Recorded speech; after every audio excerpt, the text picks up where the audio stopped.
writers? Writers, I'm wondering, how do you feel after giving your speeches?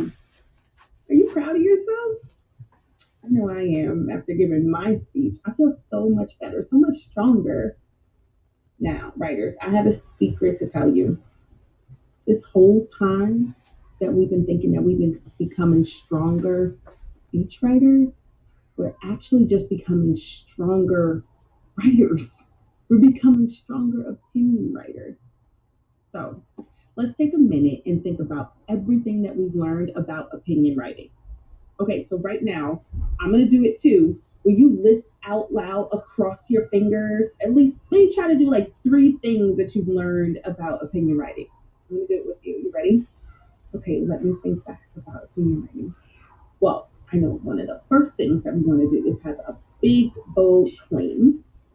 And uh, then, of course, you want to have like reasons to support your claim. You know what? We have to think about our audience too. And you know what? Why don't we do a bonus one? Of course, when we're choosing the evidence for our reasons, it has to be the very best evidence. Did you think of all of those? Were there others that you thought of too?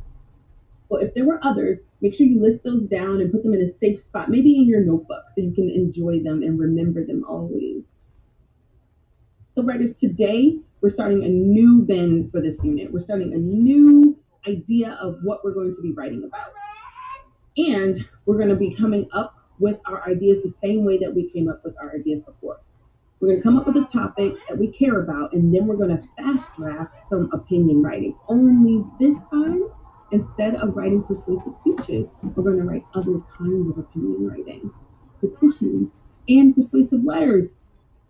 So, I think the question that we want to be asking ourselves is, how much of what I learned when I was writing persuasive speeches can be brought into my work with other kinds of persuasive writing?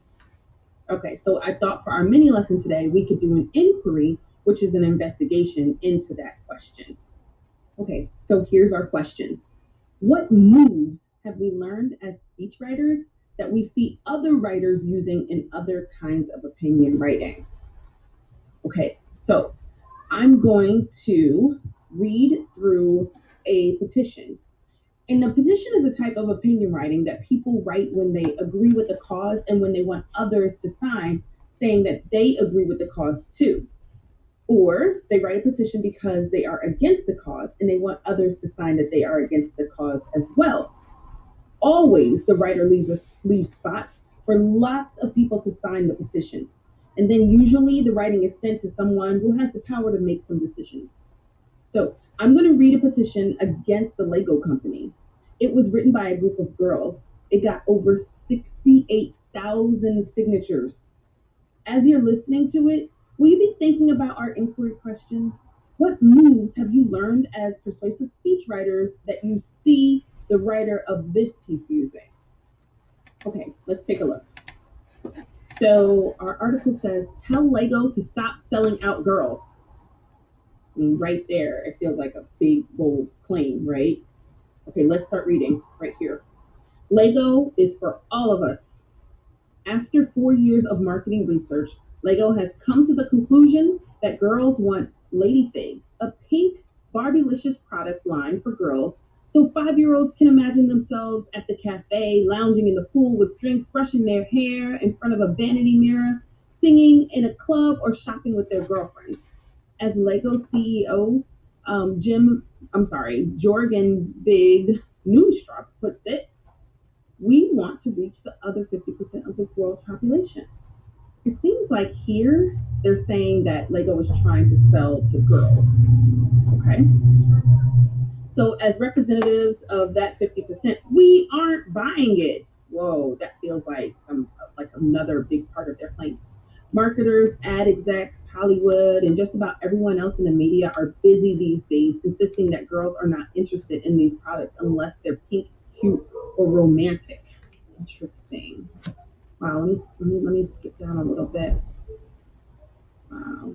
I mean, we're just saying so much here. I'm already learning so much as an opinion writing. I'm seeing a lot of things that that I know opinion writers do. This is really powerful stuff. Well, let's read this part right here.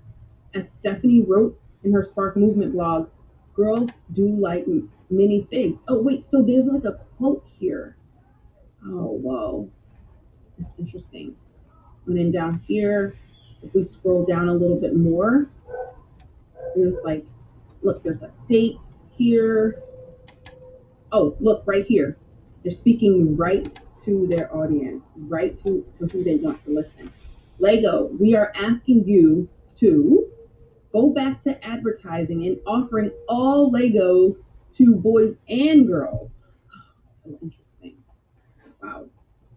Writers, are you thinking about our inquiry question? Did you notice any moves that you learned as a persuasive speechwriter that you see this writer also using? I know there was that big bold opinion right from the beginning, and they even stated it again. So also, I think that the writer gave reasons like, girls like to be creative and then they like to go on adventures, you know? And then there were like examples of ways that they felt like they weren't being fair to girls too. Writers, let's take a look at this chart. I bet you're noticing all of these things existed in that petition that we read. It was a big, bold opinion.